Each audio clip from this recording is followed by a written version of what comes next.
आमर केंद्र मंत्री डॉक्टर जितेंद्र सिंह सहित जी विज्ञान एवं प्रजुक्ति विद्या दायित्व अच्छा सहित अनेक विषय आलोचना है। ओडिशा रे साइंस एंड टेक्नोलॉजी डेवलपमेंट अनेक विषय आलोचना है। Institute of life science ILS से बाबद चर्चा आलोचना है।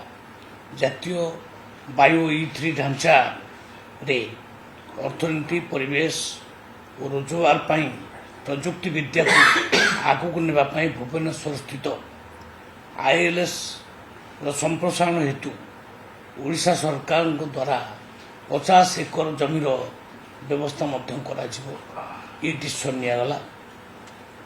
द्वितीय डिसीजन होची रेयर आर्थ कॉरिडोर साइंस। इथिरे केंद्रीय बजेट रे 2026-27 अनुजाई ओडिशा रे अनुसंधान प्रोसेसिंग गुरुत्वपूर्ण खनिज एवं सामरिक सामग्री निर्माण उपरे ध्यान दे एक स्वतंत्र रेयर आर्थ कॉरिडोर प्रतिष्ठा करने डिसीजन निगला। तृतीय रे आगामी पर्यायर ओडिशा रे ओम्ब्रिक माने Odisha marine biotechnology research and innovation corridor अर्थात पृथ्वी विज्ञान CSIR एवं जैव प्रजुक्ति विभाग सहित अधिक निबिड़ भाव में जोड़ा ये एक कार्यक्रम प्रस्तुत करा जायछि।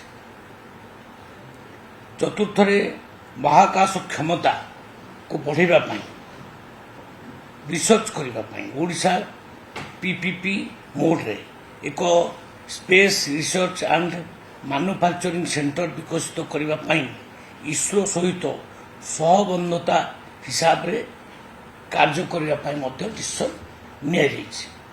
पंचमहला उपकूल गभीर समुद्र रे स्थायी सामुद्रिक अर्थनीति डीप ओशन मिशन सहित Odisha deep sea fishing mission 2026 रु 2036 भितर एक समन्वय स्थापन करा।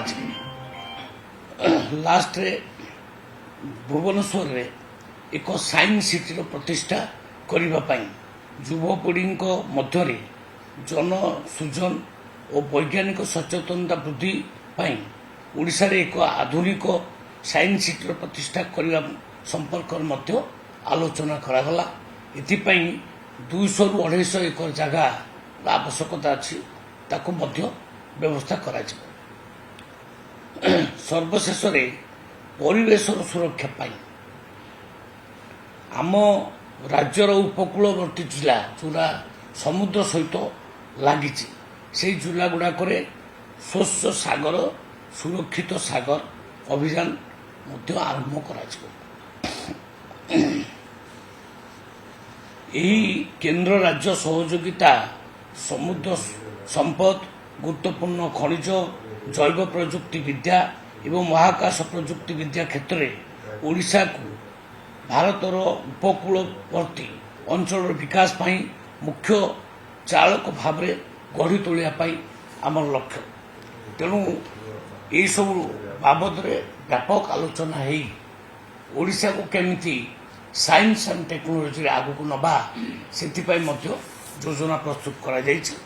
आमे एही भितरे 5 गोटी प्रपोजाल तांको पाखरे पहुंचेबु जहाँ केंद्र आमको आर्थिक सहायता दब बोली घोषणा करछि।